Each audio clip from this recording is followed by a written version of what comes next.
Welcome to News 5 Everywhere.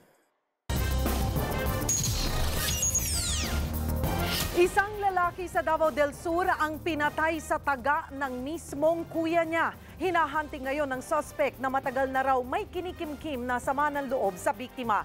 Mike Pasco ng News 5 Davao, ikwento mo.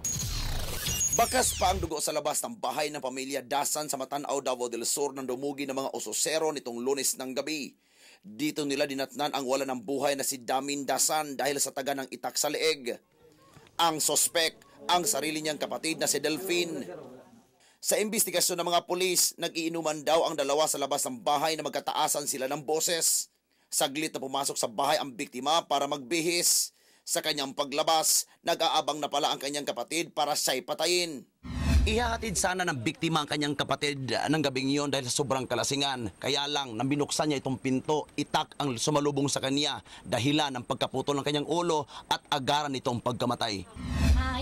Ayon sa mga kaanak ng magkapatid, dati na raw mahidwaan ang dalawa na nagugat sa suntukan ilang taon na ang nakaraan.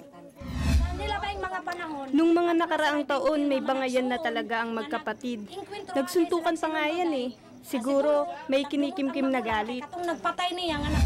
Ang naulilang misis ni Damin, desididong kasuhan ang kanyang bayaw. Sasagot talaga ako ng kaso, sir. Hindi ko talaga matanda. Kampiyado kayo ko, sir. Nasa na yung suspect, sir? Tumakbo sa bukid. Magpa-file ba ng kaso? Magpa-file ng kaso ang parricide kahapon. Nakipag-coordinate na kami sa tinakbuhan niyang lugar kaya lang wala pa rin. Tumutulong na ang mga kabarangay ng pamilya para mairaos ang lamay at pagpapalibing sa biktima. Lalo't problema rin ng misis kung paano tustusan ang apat niyang anak. Tuloy ang pagtugis sa sospek.